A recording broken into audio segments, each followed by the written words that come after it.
মক্কার কুরাইশরা কোনোভাবেই যখন রাসূল সাল্লাল্লাহু আলাইহি ওয়াসাল্লামকে দমাতে পারছিল না, তখন তারা প্ল্যান করলো যে আমরা মদিনাতে যে মদিনার ইহুদিদের কাছ থেকে কিছু জেনে আসি। কারণ মক্কাবাসীদের নবী, রাসূল, ওহী, আখিরাত এগুলোর ব্যাপারে কোনো ধারণা ছিল না। তো ফলে তারা কুরাইশরা নজর ইবনে হারিস এবং উকবা ইবনে আবি মুঈত এই দুইজনকে পাঠালো, তোমরা মদিনায় যাও, মদিনায় ইহুদিরা থাকে, ইহুদিদের কাছে তাওরাত নাজিল হয়েছিল, they have idea regarding prophets and আখিরাত, আখিরাত কি, নবী কি, এগুলোর আইডিয়া তাদের আছে। তো তাদের দুইজনকে পাঠালো যে তোমরা যে তাদের জিজ্ঞেস করো যে আমাদের জ্ঞাতি ভাইদের মধ্যে থেকে একজন তো নবী দাবি করে, সে কি আসলে নবী কিনা আমরা কিভাবে বুঝবো? তো যেই চিন্তা সেই কাজ, তারা গেল মদিনাতে, মক্কা থেকে মদিনায়, যে খুলে বললো যে আমাদেরই এক ছেলে, আমাদেরই এক লোক বয়স 40 হওয়ার পর থেকে বলে আমি নবী, আমার কাছে ওহী আসে, আল্লাহ আমার কাছে বাণী পাঠায়, আর তিনি আমাকে বাণী বাহক করে পাঠিয়েছেন তোমাদের কাছে। এটা আসলে সত্য কিনা আমরা একটু কনফিউশনে আছি। তো ইহুদিরা বলল তোমরা যে তাকে 3টি প্রশ্ন করবে, যদি উত্তর দিতে পারে বুঝবে সত্য নবী। 1 নম্বরে জিজ্ঞেস করবে যে মুহাম্মদ বলো তো আসহাবে কাহাফ কারা, আসহাবে কাহাফ সম্পর্কে তোমরা কি জানো? যে সূরাটার নাম সূরাতুল কাহাফ।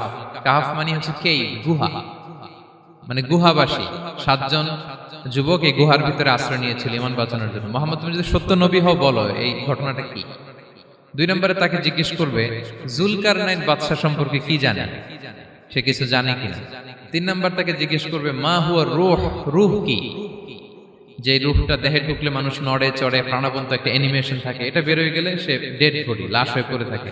What is the origin of রূহ, স্পিরিট।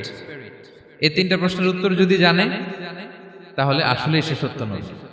তারা এসে জিজ্ঞেস করলো মুহাম্মদ বলো আসহাবে কাহাফ কারা, বলো জুলকারনাইন কে, বলো রূহ কি। এই 3টা প্রশ্নের উত্তর যদি করতে পারো তাহলে বুঝবে তুমি সত্য নবী। রাসূল সাল্লাল্লাহু আলাইহি ওয়াসাল্লাম বললেন ঠিক আছে যাও, আগামীকাল উত্তর বলে দেব। তিনি ইনশাআল্লাহ বলতে ভুলে গেলেন। রাসূল সাল্লাল্লাহু আলাইহি ওয়াসাল্লামের ধারণা ছিল প্রতিদিনই তো জিবরাইল কোরআনের আয়াত নিয়ে আসে, তো তারই ধারাবাহিকতায় আগামীকাল আসবে, আমি জিজ্ঞেস করে নিব এই 3টা প্রশ্নের উত্তর। তারপরের দিন সবাই এসে হাজির, কিন্তু জিবরাইল আলাইহিস সালাম আসেনি। রাসূল সাল্লাল্লাহু আলাইহি ওয়াসাল্লাম একটু বিব্রতকর পরিস্থিতিতে বললেন।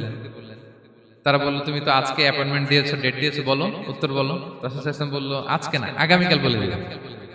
রাসূল সাল্লাল্লাহু আলাইহি ওয়াসাল্লাম ইনশাআল্লাহ কথাটা আর মনে করতে পারতেছেন না। এরপরের দিনও তারা এসে হাজির, কিন্তু রাসূল সাল্লাল্লাহু আলাইহি ওয়াসাল্লাম উত্তর দিতে পারতেছেন না। তারপরের দিন এভাবে পিছাচ্ছেন রাসূল সাল্লাল্লাহু আলাইহি ওয়াসাল্লাম, ডেট দিচ্ছেন না। এভাবে 1 দিন 2 দিন 3 দিন না, 15 দিন। কয় দিন? এদিকে তো এই প্রশ্নের উত্তর জানার জন্য এখন 1-2 জন আসে না, দলে বলে কাফিররা আসে। কারণ রাসূল সাল্লাল্লাহু আলাইহি ওয়াসাল্লামকে এখানে অপমান করা যাচ্ছে, ছোট করা যাচ্ছে, হেয় করা যাচ্ছে। তারা এসে হাসাহাসি করে। আবু বকর, ওমর রাদিয়াল্লাহু আনহুকে বলে দেখো তোমরা না বলছো সত্য নবী, উনি সত্য নবী হলে তো প্রথম দিন উত্তর দিয়ে দিতে পারতো, পারে না কেন? এটা থেকে বোঝা যাচ্ছে তিনি আসলে মিথ্যাবাদী। 15 দিন রাসূল সাল্লাল্লাহু আলাইহি ওয়াসাল্লামের জন্য এত বিব্রতকর পরিস্থিতি আর ছিল না। 15 দিন পর আল্লাহ তাআলা আয়াত নাযিল করলেন ওয়ালা তাকুলান্না বিশাইইন ইন্নী ফাইলুন যালিকা গাদা ইল্লা আইয়াশা আল্লাহ। অর্থাৎ হে নবী, ভবিষ্যতের কোনো কাজে যখন ওয়াদা দিবেন, কমিটমেন্ট করবেন, আপনি আইয়াশা আল্লাহ মানে ইনশাআল্লাহ বলা ছাড়া কখনো দিবেন না। রাসূল সাল্লাল্লাহু আলাইহি ওয়াসাল্লামকে শিক্ষা দেওয়ার মধ্যে দিয়ে বেসিক্যালি আল্লাহ তাআলা গোটা মুসলিম উম্মাহকে শিক্ষা দিলেন, আমাদেরকে শিক্ষা দিলেন, যাতে আমরা ভবিষ্যতের কাজে আগে ইনশাআল্লাহ বলি। তো রাসূল সাল্লাল্লাহু আলাইহি ওয়াসাল্লাম লেসনটা পেলেন। এরপর আল্লাহ তাআলা উত্তর জানিয়ে দিলেন আম হাসিবতা আন্না আসহাবাল কাহফি ওয়ার রাকিমি কানু মিন আয়াতিনা আজাবা। টানা 2 পৃষ্ঠা উত্তর দিলেন আসহাবুল কাহফ কারা। তাওরাত, জাবুর, ইনজিলে কোথাও এত বিস্তারিত উত্তর নাই আসহাবে কাহফের ব্যাপারে। আল্লাহ তাআলা আল কাহাফ, সূরাতুল কাহাফ নামে গুহাবাসীদের নামে একটা সূরা দিলেন, বিস্তারিত 2 পৃষ্ঠায় বর্ণনা করলেন তারা কারা। কুরাইশরা তো তাআজ্জুব বনে গেল, ঘটনা কি, মুহাম্মদের উত্তর কিভাবে জানলো? সে তো কারো কাছে পড়ে নাই, লেখে নাই, এই দেশের বাইরেও কোথাও যায় নাই।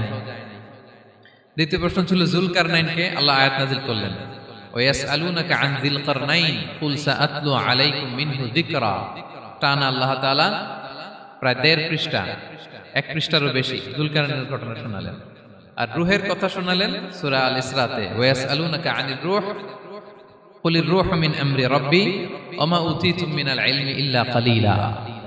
রূহ এটা আল্লাহর স্পেশাল একটা অর্ডার, আল্লাহর আদেশে এটা ঢুকে আল্লাহর আদেশে বের হয়। এটা কেউ ছুঁতে পারে না, ধরতে পারে না, দেখতে পারে না, এটা আল্লাহর পক্ষ থেকে একটা মিরাকেল। 3টা প্রশ্নের উত্তর যখন আল্লাহ তাআলা দিয়ে দিলেন, রাসূল সাল্লাল্লাহু আলাইহি ওয়াসাল্লাম তাদেরকে সাবলীল ভাষায় শুনিয়ে দিলেন। তারা অবাক হয়ে গেল। এইটা হচ্ছে সূরাতুল কাহাফ নাজিল হওয়ার প্রেক্ষাপট। এরকম একটা সিচুয়েশনে নবুয়তির ৫ম বছরে আল্লাহ তাআলা এই সূরাটা নাজিল করেছেন। এই সূরার কিছু ফজিলত আছে। রাসূল সাল্লাল্লাহু আলাইহি ওয়াসাল্লাম জুমার দিনে এই সূরাটা আমাদেরকে তেলাওয়াত করতে বলেছেন। আপনারা তেলাওয়াত করেন তো? সূরা কাহাফ যদি জেনে না থাকেন আজকে থেকে করবেন। রাসূল সাল্লাল্লাহু আলাইহি ওয়াসাল্লাম বলেছেন যে জুমার দিনে যে এই সূরা কাহাফ তেলাওয়াত করবে, মান ক্বারা সূরাতাল কাহফি ফি ইয়াউমিল জুমআতি আযা লাহু মিনান নূরি মা বাইনাল জুমআতাইন। দুই জুমার মাঝখানে আল্লাহ তাআলা এই জুমার সময়টাকে তার জন্য আলোকিত করে দেয়। কি করে দেয়? আলোকিত করে দেয়। একটা নূর তার জন্য সেট করে, এই নূর তাকে হেদায়েতের পথে অবশিষ্ট রাখে। এটা হচ্ছে একটা। তাহলে জুমার দিন আমরা সূরা কাহাফ তেলাওয়াত করব মনে করি, এটা সুন্নাহ। জুমার দিনের সুন্নাহগুলোর মধ্যে থেকে একটা সুন্নাহ হচ্ছে সূরা কাহাফ তেলাওয়াত করা। আবার আরেকটা হাদিসে রাসূল সাল্লাল্লাহু আলাইহি ওয়াসাল্লাম বলেছেন, মান হাফিযা 10 আয়াতিন মিন আউয়ালি সূরাতিল কাহফি উসিমা মিন ফিতনাতিদ দাজ্জাল। যে ব্যক্তি সূরা কাহাফের প্রথম 10 আয়াত মুখস্থ করবে সে দাজ্জালের ফিতনা থেকে মুক্তি পাবে। দাজ্জালের নাম তো আপনারা শুনেছেন, ভয়ঙ্কর ডেঞ্জারাস একটা ক্যারেক্টার। পৃথিবীর শুরু থেকে শেষ পর্যন্ত এর চেয়ে বড় ফিতনা আসেনি, আসবেও না। দাজ্জালের ফিতনা, সে তার এক চোখ থাকবে, আরেক চোখ এরকম বন্ধ থাকবে, এখানে লেখা থাকবে কাফারা। কোনোভাবেই তাকে দমানো যাবে না, হত্যা করা যাবে না। আল্লাহ নবী ঈসা আলাইহিস সালাম তাকে হত্যা করবেন। তো যে ব্যক্তি সূরা কাহাফ তেলাওয়াত করবে, সূরা কাহাফের প্রথম 10 আয়াত বিশেষ করে মুখস্থ রাখবে, আল্লাহ তাআলা উসিমা মিন ফিতনাতিদ দাজ্জাল, দাজ্জালের ফিতনা থেকে তাকে বাঁচাবেন। তা আমরা দাজ্জালের ফিতনা থেকে বাঁচতে চাই কি চাই না? আমরা যেন সূরা কাহাফের প্রথম 10 আয়াত মুখস্থ করি, সূরা কাহাফ যেন জুমার দিন আমরা তেলাওয়াত করি। So now the question arises, what is the relationship of Suratul Kahf with Dajjal? দাজ্জালের সাথে সূরা কাহাফের রিলেশনটার কারণ কি? একটা মেকানিজম তো এখানে আছে। এত সূরা থাকে, রাসূল সাল্লাল্লাহু আলাইহি ওয়াসাল্লাম কেন বলেন যে সূরা কাহাফ পড়লে দাজ্জালের ফিতনা থেকে বাঁচবে? কারণটা কি? এর কারণ হচ্ছে দাজ্জাল আমাদেরকে যে সমস্ত জিনিস দিয়ে ফিতনায় ফেলবে, ওই ফিতনাগুলোর সলিউশন আল্লাহ তাআলা সূরা কাহাফের ভিতরে রেখে দিয়েছেন। দাজ্জাল 4টা জিনিস দিয়ে আমাদেরকে ফিতনায় ফেলবে। দ্যাটস ট্রায়াল অফ ফেথ, এক নাম্বার। ঈমানের পরীক্ষায় সে আমাদেরকে ফেলবে, আমাদের বিশ্বাস নিয়ে ছিনিমিনি খেলবে সে। এটার সলিউশন আছে সূরা কাহাফ, আমি বলবো আস্তে আস্তে। 2 নম্বরে দাজ্জাল আমাদেরকে ফিতনায় ফেলবে, দ্য ট্রায়াল অফ ওয়েলথ, সম্পদ দিয়ে সে আমাদেরকে ফিতনায় ফেলবে। 3 নম্বর দ্য ট্রায়াল অফ নলেজ, জ্ঞান দিয়ে সে আমাদেরকে ফিতনায় ফেলবে। 4 নম্বর দ্য ট্রায়াল অফ পাওয়ার, ক্ষমতা দিয়ে সে আমাদেরকে ফিতনায় ফেলবে। দাজ্জাল 4টা জিনিস দিয়ে আমাদেরকে পরীক্ষায় ফেলবে। কয়টা? 1 হচ্ছে ঈমানি পরীক্ষা, 2 হচ্ছে সম্পদ দিয়ে পরীক্ষা, 3 হচ্ছে জ্ঞান দিয়ে পরীক্ষা, 4 হচ্ছে ক্ষমতা দিয়ে পরীক্ষা। সে ঈমানের পরীক্ষায় আমাদেরকে ফেলবে। সে এসে বলবে আমি তোমার রব, এবং এটা প্রমাণ করার জন্য যা যা দরকার আল্লাহ তাআলা তাকে সব দিবেন। সে সব করতে পারবে। সে বলবে আমি তোমার রব। যদি বিশ্বাস না হয়, তোমার বাবাকে যদি জীবিত করে বিশ্বাস করবে? অনেকে বলবে হ্যাঁ আমার আব্বাকে জীবিত করে দেখান। তো তার বাবাকে ঠিকই সে জীবিত করে ফেলবে। আসলে শয়তান তার বাবার সূরত নিয়ে সামনে দাঁড়াবে। আরে তাই তো, এটাই তো আমার বাবা, এটাই তো আমার দাদা। মানুষ ফিতনায় পড়ে যাবে, ঈমানের ফিতনায়। সে ভাববে আসলে এটাই বোধহয় আমার রব, এবং তাকে এত ক্ষমতা দেয়া হবে, তার ডান দিকে থাকবে জান্নাত, বাঁ দিকে জাহান্নাম। তার কাছে আল্লাহ এটা দিবে। যে তার কথা শুনবে তাকে সে জান্নাতে ঢুকাবে, কিন্তু জান্নাতে ঢুকে সে জাহান্নামের শাস্তি ভোগ করবে। এটা তার বাইরের মানুষ বুঝবে না, অ্যাপারেন্টলি এটা জান্নাত। আর যে তাকে মানবে না তাকে সে জাহান্নামে ফেলবে, কিন্তু জাহান্নামে ঢুকলেও সে জান্নাতের নাজ নেয়ামত ভোগ করবে। তাহলে এই যে ঈমানের ফিতনায় সে ফেলে দিবে আমাদেরকে। তো ঈমান কি করে বাঁচাবো, এটার সলিউশন আমি শোনাবো আপনাদের। 2 নম্বরে সে আমাদেরকে সম্পদ দিয়ে ফিতনায় ফেলবে। যার যা লাগবে সে তাই দিতে পারবে, যা লাগবে। সে যদি আকাশকে বলে আকাশ বৃষ্টি দাও, যাকে তারা মানবে ওই এলাকায় বৃষ্টি হবে, সুজলা সুফলা শস্য শ্যামলা হবে সে সমস্ত এলাকা, ফল মূলে ভর্তি হবে, বরকত আর বরকত। আর যে এলাকার লোকেরা, জনপদের লোকেরা তাকে মানবে না, সে বলবে ওখানে বৃষ্টি হবে না, হবেও না। ওখানে খরা, দুর্ভিক্ষ, মাটি ফেটে চলছে, মানুষ না খেয়ে মরবে, মহামারী, দুর্ভিক্ষ দেখা দেবে। তখন বিশ্ববাসী মনে করবে এটাই বোধহয় আমাদের রব। তার মানে সম্পদ দিয়ে ফিতনায় ফেলে দিবে। 3 নম্বর হচ্ছে নলেজ, তার জ্ঞানের কাছে গোটা বিশ্ব হার মানবে। পূর্বের পরের যত জ্ঞান আছে সব আল্লাহ তাকে দিবে। ইলমুল আউয়ালিন ওয়াল আখিরিন, এমন কোনো প্রশ্ন নেই যেটা দিয়ে তাকে আটকানো যায়। যাই জিজ্ঞেস করবেন সব জানতা, সব বলে দেয়। ভবিষ্যৎবাণী বলে দিবে, বলবে আগামীকাল ওইখানে অমুক দেশে বোমা বিস্ফোরণ হবে, হবে ওইখানে, ওখানে দুর্ভিক্ষ হবে, হবে ভূমিকম্প হবে, হবে। সে যা বলবে তাই হবে। তার জ্ঞানের এই বহর দেখে মানুষ ফিতনায় পড়ে যাবে। 4 নম্বর হচ্ছে দ্য ট্রায়াল অফ পাওয়ার, ক্ষমতা। তার ক্ষমতার সামনে সবকিছু একেবারে ছিন্ন বিচ্ছিন্ন হয়ে যাবে, এত ক্ষমতা হবে তার। সে যেমনটি বলবে তেমনটি করতে হবে। বাতাসের চেয়ে দ্রুত বেগে সে এক দেশ থেকে আরেক দেশে চলে যাবে।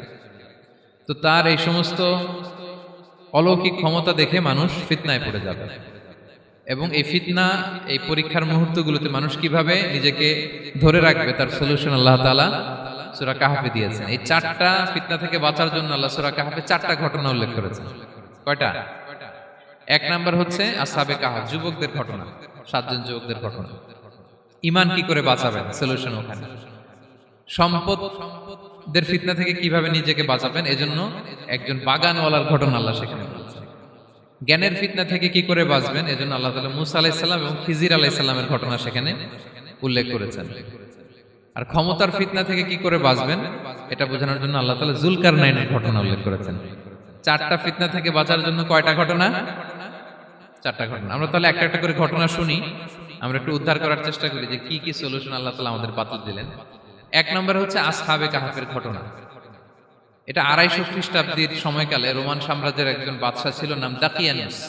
প্রতাপশালী বাদশা, পৌত্তলিক, মূর্তির পূজা করে। ঈসা আলাইহিস সালাম বিদায় নিয়েছেন, 200-250 বছর হলো।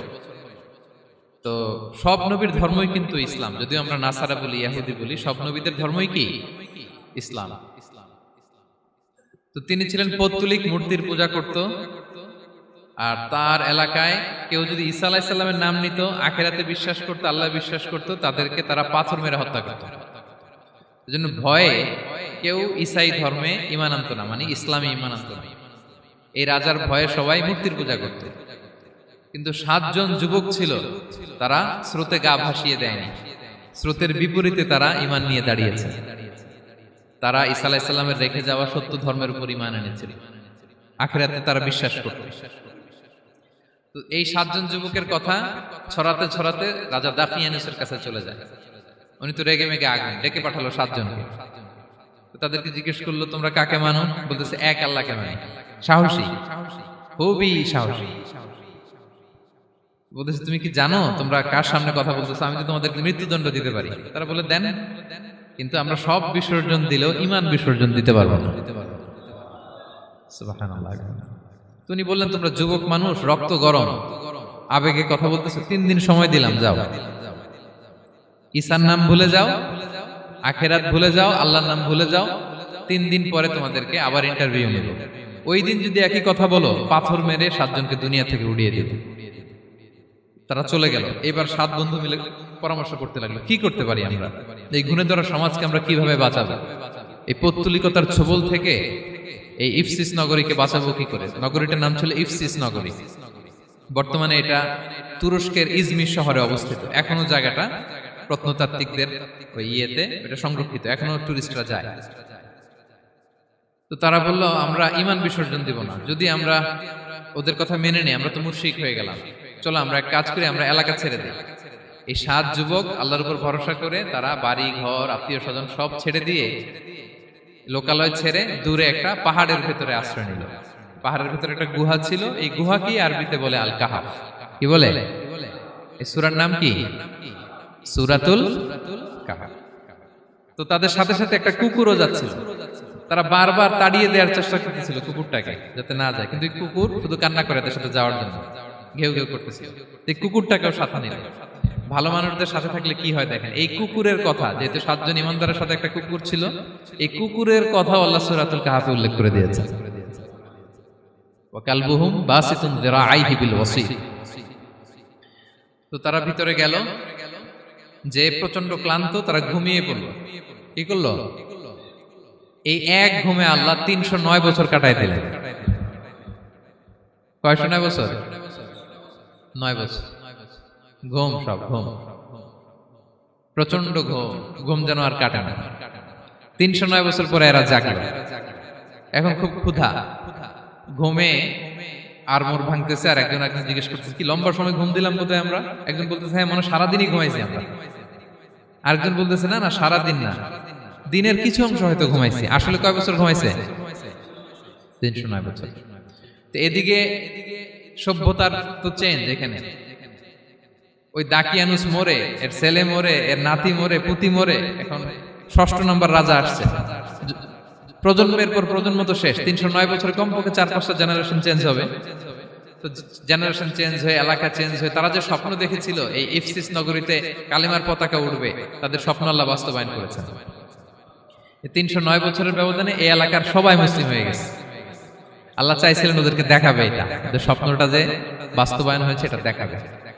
তো ঘুম থেকে উঠছে, একজনকে তারা বললো যে লুকায় লুকায় চাদর মুড়ি দিয়ে কিছু রুটি নিয়ে আসো বাজার থেকে, যাতে তোমাকে না চিনে।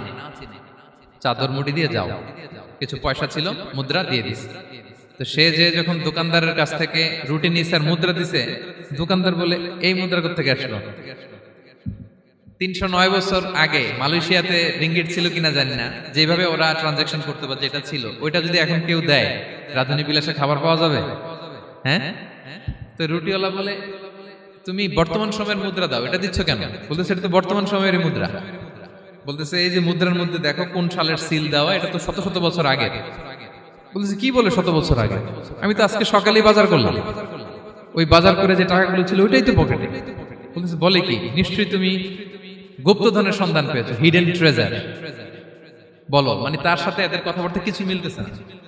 পরে তাকে ধরে ওই সময়কার রাজার কাছে নিয়ে গেছে। ওই রাজা আবার মুসলিম, সবাই মুসলিম তখন। সে যা বলে এরাও কেউ বিশ্বাস করে না, এরাও যা বলে এও বিশ্বাস করে না। আর এলাকা এর বাড়িঘর আসবে কোত্থেকে? এর নাতি পুতি যা আছে 5-6 পুরুষ তো মরে সবাই কবরে। তখন তার কথা শুনে সবাই অবাক। তো এটা মিলানোর জন্য তারা 309 বছর আগের দাকিয়ানুস বাদশার সরকারি যে নথিপত্র, ওই পুরাতন ছিঁড়া নথিপত্র তারা বের করলো। বের করে দেখে ঠিকই দাকিয়ানুস নামে এক বাদশা ছিল, আর অনেক শত শত বছর আগে মোস্ট ওয়ান্টেড 7 জন যুবক ছিল, যাদের ব্যাপারে এক্সিকিউশনের অর্ডার ছিল। এখন দেখে তারা অবাক। লম্বা ঘটনা আমি খুব শর্ট করে বলতেছি। পরে সবাই মিলে তাকে সহ ওই গুহায় গেল। গুহায় যাওয়ার পরে সে বাকিদেরকে ডাকতে গুহার ভিতরে ঢুকলো। আল্লাহ তাআলা 7 জনকে ওইখানে মৃত্যু দিয়ে দিলেন। চিরকালের জন্য এই 7 জন ঘুমায় পড়লো। আর এলাকাবাসী রাজা সহ ওইখানে তারা একটা মসজিদ নির্মাণ করলো। This is the story of আসহাবে কাহাফ। তো এলাকাবাসী যদিও মুসলিম হয়েছিল, কিন্তু আখিরাতের ব্যাপারে তাদের একটা সন্দেহ ছিল যে আসলে মানুষ মরার পরে কি আবার জীবিত হবে? মৃত্যুবরণ করার পরে আবার মানুষ জীবিত হবে? তাদের মনের মধ্যে একটা সন্দেহ ছিল যে আসলে মারা গেলে মানুষ আবার উঠতে পারে। তাদের এই সন্দেহ দূর করার জন্য আল্লাহ তাআলা এই 7 জনকে 309 বছর ঘুম পাড়িয়ে আবার জীবিত করলেন। সুবহানাল্লাহ বিহামদিহি। তাহলে ঈমান কিভাবে বাঁচাতে হয়, এটার প্রেরণা আমরা এই 7 যুবকের কাছ থেকে পাই। এখানে যেটা আমরা শিখি প্রিয় ভাইরা, 1 নম্বর লেসন হচ্ছে আমাদের গুড কোম্পানি লাগবে, রাইটাস পিপল, মানে আমাদের সার্কেলটা ভালো হইতে হবে।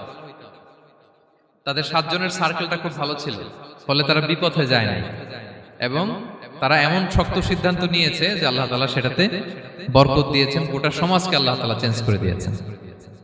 এটা হচ্ছে 1 নম্বর লেসন। আপনি ঈমান বাঁচাতে হলে আপনার সার্কেল ভালো লাগবে। খুঁজবেন যে এলাকায় যাবেন ওখানে নামাজি সার্কেল কারা আছে, ওখানে জ্ঞানী গুণী সার্কেল কারা আছে, ওখানে ভালো কাজ করতে চায়, একে অপরকে সহযোগিতা করে, কল্যাণের পথের যাত্রী কারা আছে খুঁজতে হবে আপনাকে। খুঁজে ওই সার্কেলে আপনি যুক্ত হবেন, তাইলে ঈমান বাঁচানো যাবে। ক্লিয়ার? 2 নাম্বার হচ্ছে the conflict between believers and disbelievers it's universal. সত্য মিথ্যার লড়াই, এটা চিরন্তন, আজীবন থাকবে। এটা ওনাদেরও ছিল, এখনো আমাদের লড়াই করে যেতে হচ্ছে, আমাদের ভবিষ্যৎ প্রজন্মও করবে। এই লড়াইটা আমরা করে যেতে চাই। কি বলেন? হ্যাঁ, থামা যাবে না? আমরা থামতে আসিনি, আমরা এই লড়াইটা করে যাব। আমরা সত্যের কথা বলেই যাব ইনশাআল্লাহ। বলেন। 3 নাম্বার হচ্ছে যে লেসনটা আমরা পাই, অনেকগুলো লেসন, আমি খুব প্রেসাইজলি বলতেছি। যুবকরা চাইলে একটা সমাজকে পাল্টে দিতে পারে। এই পৃথিবীতে যত বড় বড় বিপ্লব হয়েছে এগুলো যুবকরা এনেছে। তারা হচ্ছে সভ্যতা গড়ার কারিগর। আসহাবে কাহাফ আমাদের এই সময়ের নওজোয়ানদের জন্য প্রেরণা। তারা আমাদের জন্য প্রেরণার বাতিঘর। তারা যেমনি ঈমানকে রক্ষা করেছে, আমাদের যুবকরা চাইলেও তাদের ইমানি চেতনাতে স্পিরিট দিয়ে সমাজটাকে পাল্টে দিতে পারে। কি বলেন? এখানে বেশিরভাগই তো যুবক। হ্যাঁ, গুড সার্কেলে থাকবেন তো আপনারা? সত্যের পক্ষে সবাই থাকবেন তো? আল্লাহ তাআলা কবুল করুন। আচ্ছা, এবার দ্বিতীয় নাম্বার ছিল সম্পদের ফিতনা, কিভাবে বাঁচবেন। আসহাবে কাহাফের পরে সূরা কাহাফে আল্লাহ তাআলা একজন বাগানওয়ালার ঘটনা বলেছে। দুজন বন্ধু, একজন একটু গরিব, সে বিশ্বাসী, আরেকজন ধনী, সে অবিশ্বাসী। তাকে আল্লাহ তাআলা বিশাল বড় খেজুরের বাগান আর আঙ্গুরের বাগান দিয়েছেন, বিশাল বড়, অনেক বড় বিজনেস ম্যাগনেট। তো এই সম্পদের অহংকার সে করত। সে প্রায় তার গরিব বন্ধুকে বলতো যে তোর চেয়ে আমার সম্পদও বেশি, সন্তানও বেশি, জনবল বেশি, লোকবল বেশি, অর্থবল বেশি, সব বেশি। অহংকারে তার পা মাটিতে পড়তো না। আর সে আখিরাতে অবিশ্বাস করত এবং সে বলতো যে এই সম্পদ আমারে বাঁচাবে, চিরকাল আমাকে স্মরণীয় করে রাখবে, এই সম্পদ কোনোদিন যাবে না। অনেক বড় বড় ধনীরা আছে, তারা এরকম মনে করে যে আমি এত বড় সিআইপি, হ্যাঁ, আমি এত বড় বিজনেস ম্যাগনেট, এই দিন বোধহয় আর চেঞ্জ হতে পারে না, আমার আজীবনই বোধহয় এত পাওয়ার থাকবে, এত সম্পদ থাকবে। এটা ভুল ধারণা। এটা কি ভুল ধারণা? এই যে তুরস্কে দুর্ভিক্ষ হইল না, আপনারা দেখছেন না যে অনেক সম্পদের মালিক বাড়ি ঘর ভেঙে রাস্তার ফকির। এখন ওই যে রিফিউজিদের জন্য যে খাবার আসছে, ওখানে লাইনে দাঁড়াইছে, কারণ এখন লাইনে না দাঁড়ালে খাবারও তো মিলবে না। 1000 কোটি টাকার মালিক ছিল, ভেঙে চুরে সব শেষ। এখন রিলিফের নেওয়ার জন্য দুস্থদের কাতারে ওখানে দাঁড়াইছে, কারণ দাঁড়াইলেই কিছু খাবার পাওয়া যাবে, খিচুড়ি পাওয়া যাবে, তা না হলে তো খাবারটাও মিলবে না। এই যে বঙ্গবাজারে আগুন লাগলো আমাদের বাংলাদেশে, 20টা-25টা দোকান ছিল অনেকের যাদের অন্যান্য বিজনেস আছে তারা হয়তো সার্ভাইভ করতে পারতেছে, কিন্তু এমন অনেক ব্যবসায়ী ছিল সব শেষ, জ্বলে পুড়ে, তার টাকা পয়সা পুঁজি স্বপ্ন সব শেষ। তো ধনীকে গরিব বানাতে আল্লাহর 1 সেকেন্ডও লাগে না। ওই বিশাল প্রাসাদ থেকে টেনে ভাঙ্গা থালা হাতে দিয়ে রাস্তায় নামাইতে আল্লাহর কয় সেকেন্ড লাগে বলেন তো? 1 সেকেন্ডও লাগে না। সো এই লেসনটা কিন্তু আমাদের নিতে হবে। এবং ওই ব্যক্তির নসিবে তাই ঘটেছিল। সে যখন অহংকার করতেছিল, আল্লাহ তাআলা আকাশ থেকে হুসবান একটা আগুন পাঠালো। ওই আগুন এসে তার আঙ্গুরের বাগান, তার খেজুরের বাগান, বিশাল মাইলকে মাইল এই বাগান জ্বালিয়ে পুরো মুহূর্তের মধ্যে সারখার করে, এবং মুহূর্তের মধ্যে সে পথের ভিখারি, ফকির। এই ঘটনাটা এনে আল্লাহ তাআলা সম্পদশালীদেরকে রিমাইন্ডার দিলেন যে এই সম্পদের ফিতনায় তোমরা পড়ে যেও না। আমরা সম্পদশালী হলে বাস্তবতা অনেক সময় ভুলে যাই। সূরাতুল হুমাজাতে আল্লাহ তাআলা বলেন ইয়াহসাবু আন্না মালাহু আখলাদা। সম্পদশালীরা মনে করে এই সম্পদ আমাকে চিরকাল বাঁচিয়ে রাখবে, চিরকাল বোধহয় এই সম্পদ আমার হাতে থাকবে। না, এটা হাতের ময়লা, আজ আছে কাল নাই, যে কোনো সময় চলে যেতে পারে। এটা হচ্ছে ম্যাটেরিয়ালিস্টিক আউটলুক, বস্তুবাদী চিন্তা থেকে এই আমাদের ধনী ভাইদের এই সমস্যাটা হয়।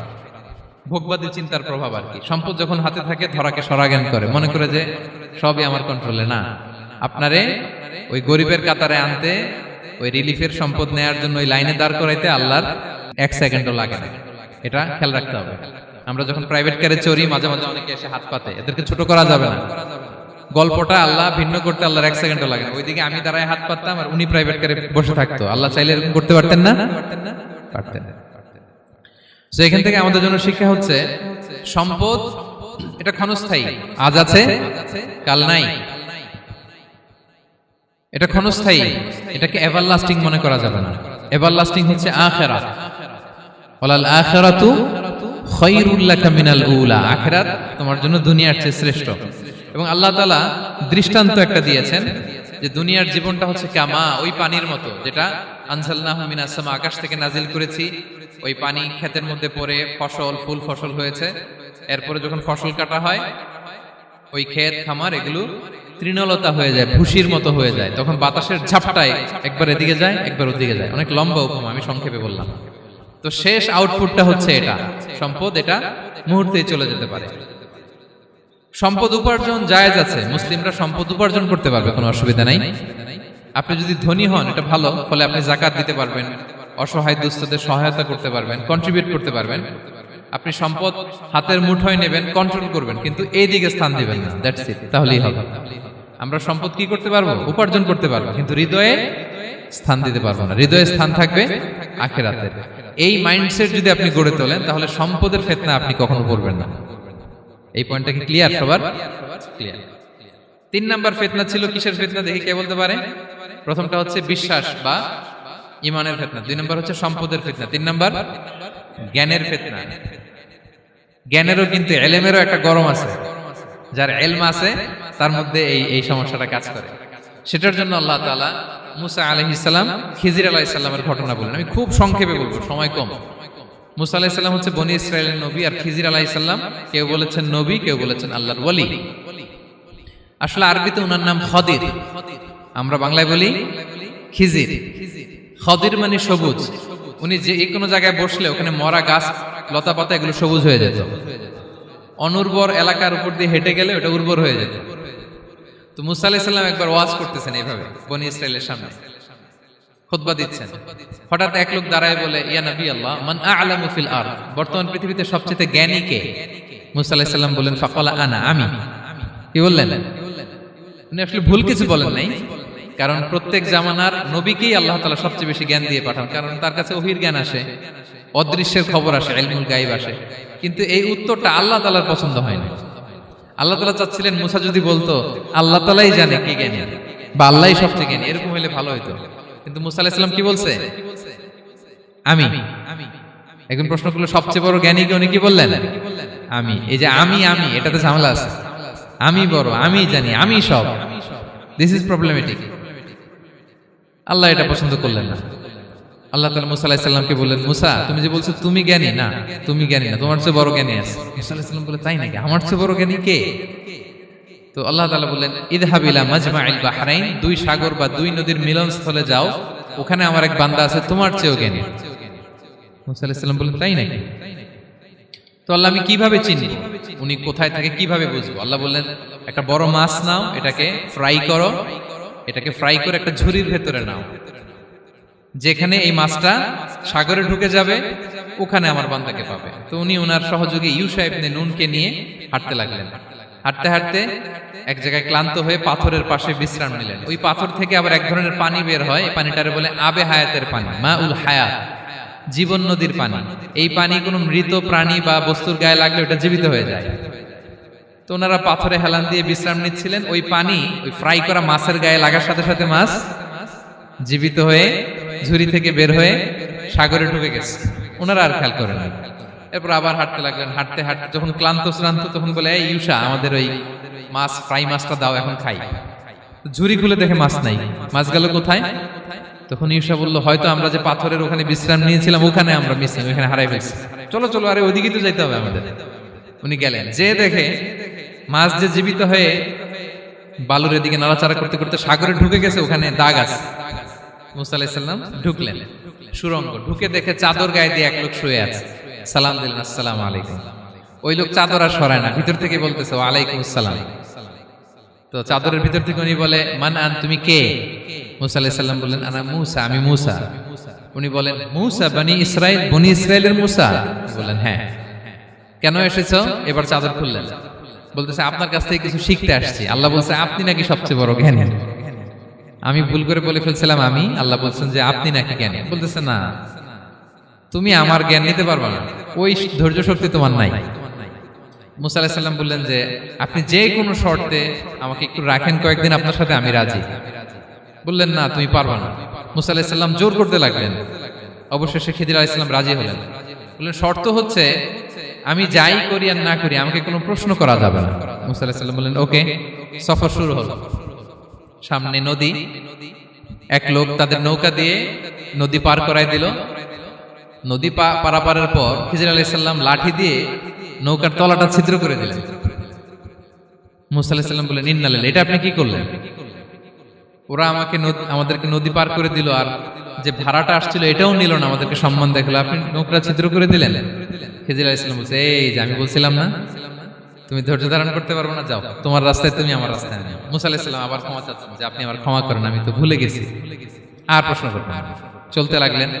হঠাৎ বাচ্চারা খেলতেছে, এক বাচ্চাকে ধরে হত্যা করলেন খিজির আলাইহিস সালাম। এবার তো মুসা আলাইহিস সালাম রেগে গেছে, আপনি করলেনটা কি? নিষ্পাপ ফুলের মতো শিশুকে হত্যা করলেন। খিজির আলাইহিস সালাম বলে, এই যে আমি জানতাম যে তুমি ধৈর্য ধারণ করতে পারবে না, তোমার রাস্তা এক, আমার রাস্তা আরেক, যাও। এবার মুসা আলাইহিস সালাম করজোর করতেছে যে this is the last chance, একটা ফাইনাল চান্স দেন, একটা সুযোগ দেন, আর আমি প্রশ্ন করব না, এটাই লাস্ট। বলেন ওকে ঠিক আছে। হাঁটতে হাঁটতে এক ইহুদি বসতির সামনে যে হাজির, দুজনই খুব ক্ষুধার্ত, খাবার চাইলো, এরা আবার কৃপণ, খাবার দিল না। তো খিজির আলাইহিস সালাম বললেন ঠিক আছে, খাবার যেটা দিচ্ছেন আমরা চলে যাই। যাওয়ার পথে দেখতেছে এই এলাকার একটা দেয়াল ভেঙে পড়ে যাবে। তিনি বললেন মুসা চলো এটা ঠিক করে দেই। দুইজন মিলে প্রচন্ড ক্ষুধায় এটা সেটা এনে দেয়ালটা তৈরি করতেছে। মুসা আলাইহিস সালাম তো এমনিই রাগী, পেটে আবার ক্ষুধা, আবার বলছে কিছু বলাও যাবে না। তিনি এবার আর প্রশ্ন করেন, বলতেছে ওরা এত কিপটামি করলো আর আপনি এটা করে দিলেন, আপনি তো চাইলে এটা টাকা নিতে পারতেন, পারিশ্রমিক নিতে পারতেন চাইলে। এই কথা বলার পর খিজির আলাইহিস সালাম বললেন হাযা ফিরাকু বাইনি ওয়া বাইনি, এখানেই তোমার আর আমার সেপারেশন, আর সামনে আগানো যাবে না, তোমার কোনো ধৈর্যই নেই। তো এতটুকু তোমাকে আমি বলি যে আমি একটাও আল্লাহর আদেশ ছাড়া করি নাই, আল্লাহর আদেশে আমি করেছি। কি? এক নম্বর হচ্ছে ওই যে আমাদের ভাড়া নিতে চাইলো না, আমাদেরকে পার করে দিল, নৌকাটা ছিদ্র করেছি কারণ এই এলাকায় একজন জালিম বাদশা আছে, সে নৌকা পেলেই গরিব মাঝিদের নৌকা সিজ করে নিয়ে যায়। তো এটাকে যখন তলায় ছিদ্র করে দিছি, এই রাজার লোকেরা এসে দেখবে যে এটা তলা ছিদ্র, তো পানি ঢুকতেছে, এটা আর নিবে না, ওরা পরে সামহাও এটা রিপেয়ার করে চালাইতে পারবে। মুসা আলাইহিস সালাম বলে সুবহানাল্লাহ, তাই তো, এটা তো আমি বুঝতে পারি নাই। আর ওই ছোট শিশুটাকে হত্যা করছি, ও অনেক বড় জালিম হবে এলাকা, তার ফিতনায় এলাকাবাসী তটস্থ থাকবে, সে তার মা বাবাকেও জাহান্নামে নেবে। এজন্য আল্লাহ তাআলা আদেশ দিয়েছেন আমাকে, আল্লাহর আদেশে আমি তাকে হত্যা করেছি। মুসা আলাইহিস সালাম বললেন তাই তো, এটা তো অনেক ভালো কাজ করছেন তাইলে। তো বলতেছে তাহলে ওইটা বলেন, খাবারও দিল না, এত কৃপণ, এদের দেয়াল কেন ঠিক করতে গেলেন আপনি? তখন তিনি বললেন যে আসলে এটা একটা ইয়াতিমদের ঘর ছিল, দুইটা ইয়াতিম শিশু, তাদের বাবা মা খুব ভালো ছিল, আর এই দেয়ালের নিচে আছে গুপ্তধন, এই দেয়ালটা পড়ে যাবে, এই গুপ্তধন তারা ছোট মানুষ নিতে পারবে না, এলাকাবাসী তাদেরকে বঞ্চিত করে নিয়ে যাবে। আমি দেয়াল গড়ে দিলাম যাতে করে তারা যখন প্রাপ্তবয়স্ক হয় নিজেদের সম্পদ নিজেরা বুঝে নিতে পারে। সুবহানাল্লাহ বিহামদি। মুসা আলাইহিস সালাম বলে তাই তো, এগুলো তো আমি বুঝতে পারি নাই। তো এই ছিল খুব সংক্ষিপ্ত পরিসরে মুসা আলাইহিস সালাম খিজির আলাইহিস সালামের ঘটনা। তো রাসূল সাল্লাল্লাহু আলাইহি ওয়াসাল্লাম বুখারীতে একটা চমৎকার কথা বলেছেন, তিনি বলেছিলেন ওয়াদিদনা আন্না মুসা সাবার হাত্তা ইউকাসসা আলাইনা মিন আমরিহিমা। রাসূল সাল্লাল্লাহু আলাইহি ওয়াসাল্লাম বলেছিলেন ইস, আমার ভাই মুসা যদি আরেকটু ধৈর্য ধরতো তাহলে আরো কিছু অজানা তথ্য আমরা জানতে পারতাম। এখান থেকে, এই ঘটনা থেকে আমরা কি শিখলাম? প্রথম যেটা আমরা শিখলাম, জ্ঞান নিয়ে বড়াই করতে নেই, ঠিক কিনা? জানার কোনো শেষ নেই, জাননেওয়ালার উপরও জাননেওয়ালা আছে, জ্ঞানীর উপরও জ্ঞানী আছে। আপনি কিছু জেনেই মনে করবেন না আমি সব জানি, আপনার চাইতেও বেশি জ্ঞানী অনেকে আছে। অনেক সময় বক্তার চাইতেও শ্রোতারা অনেক জ্ঞানী। হয়তো এখানে এমন অনেক জ্ঞানী লোক আছে যার ধারে কাছেও আমরা কেউ নেই, হতে পারে। সো আমি সব জানি, এটা ভুল, এটা শয়তান বলে। এটা কে বলে? শয়তান বলে। আবু নাওয়াস একটা কবিতা লিখেছেন, ওয়াকুল্লি মান ইয়াদঈ ফিল ইলমি ফালসাফাতান হাবাসতা শাইআন ওয়া গাবাত আনকা আশিয়াউ। কেউ যদি বলে আমি সব জানি, তুমি তাকে বৃদ্ধাঙ্গুলি দেখিয়ে বলো আপনি কিছুই জানেন না, আপনি অল্প কিছু জেনেছেন, জানার এখনো অনেক বাকি। তাহলে মুসা আলাইহিস সালামের এই ঘটনা জিজ্ঞেস করা হলো কে জ্ঞানী, উনি বললেন আমি জ্ঞানী। এরকম কি আমরা কখনো বলবো? না। সবচাইতে বড় জ্ঞানী কে?